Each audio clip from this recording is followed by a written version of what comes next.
ururka bisha cas laantiisa gobolka Sool ayaa maanta xariga ka jartay dhismo weyn kaas oo ay ka hirgelisay xaafadda Jaamalaye ee magaalada Tanlaascaanood ee xarunta gobolka Sool. Munaasabadda xarig jarista ee dhismaha cusub waxaa ka soo qayb galay madaxa ururka bisha cas ee gobolka Sool, maamulka gobolka kan degmada, isduwaha caafimaadka, ganacsatada, shaqaalaha iyo ardayda xarunta ururka bisha cas. maamulaha ururka bisha cas ee gobolka Sool Daakir Axmed Warsame oo hadal ka jeediyay madasha ayaa si qoto dheer u faahfaahiyay hadafka shaqo ee ururka iyo hawsha culus ee ay bulshada u hayaan. sidoo kale maamuluhu waxa uu wax ka tilmaamay taariikhda iyo marxaladihii kala gedisnaa ee ururku soo maray.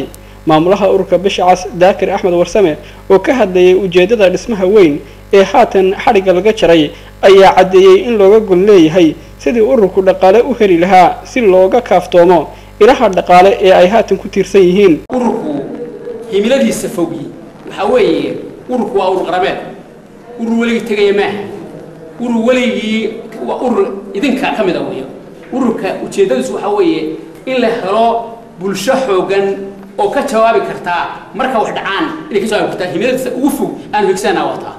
haddaba maxaa taalo gaaraya ururku waa inuu helaa dhaqaalahan uu ka helayo wadamada soo socda aan gacan hada waxaan hayo oo gacanta nagu haya oo bishaarka naga bixiya oo gaariga naga bixiya waa laangaraha cas caalamiga waa naga bixiya inaan taa ka kaaftoono oo hanti aan iska leenahay inaan helaan rabno hanti aan iska leenahay oo anagu leenahay haddii uu shatahay haddii aan gargar tahay oo dhaqaale naga soo galo. gudoomiyaha gobolka Sool Maxamuud Axmed Cali iyo duqa magaalada Tanlaascaanood Faarax Cabdiyare ayaa labadooduba ammaanay shaqada iyo doorka ururku ku leeyahay bulshada gobolka.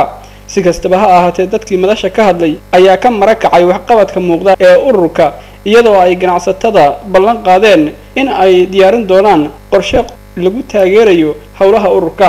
aadan maxamed karaama, telefishinka caalamiga ee Royal magaalada Laascaanood.